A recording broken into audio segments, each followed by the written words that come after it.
ఒక ఫ్రెండ్ ఉండేవారు. ఒక్కొక్కరు ఏదైనా కామెంట్ చెప్పినా ఏది చెప్పినా ఈయన పట్టించుకోరు.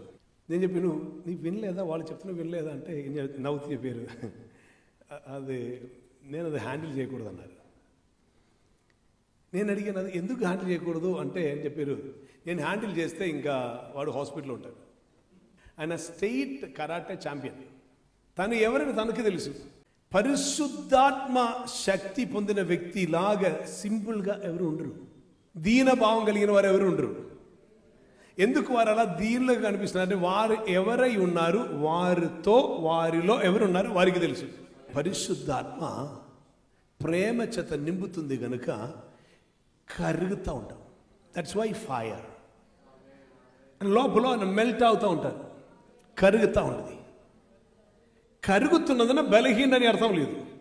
ఏది చేయకుండా మౌనంగా ఉన్నారని బలహీనని అర్థం లేదు. విలపించి విలాప వాక్యములు రాసిన ఒక ప్రవక్తయే ఇరెమియా.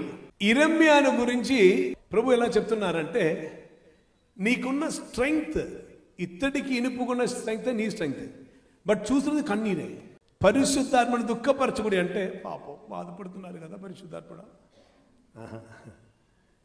హలో, ఆయన శక్తి అపరిమితమైనది, కొలత చూడలే. ఆమె ఆ శక్తి యొక్క లెవెల్ అత్యధికం కనుకనే ఆ శక్తి ఉపయోగిస్తే సృష్టియు జరుగుతుంది, సర్వనాశనము జరుగుతుంది. ఒక్క నిమిషం మాత్రం దేవుడు కన్నలా వద్దు అని అనుకుంటే ఇక మనమని కాదు, ఏరియాలో ఉన్న నక్షత్రములు గ్రహాలు ఏమీ లేదు.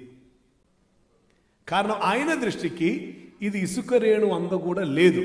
ఇందు నిమిత్తం పరిశుద్ధాత్ముడు తన కనికరమును బట్టియే ఆయన దుఃఖిస్తున్నారు.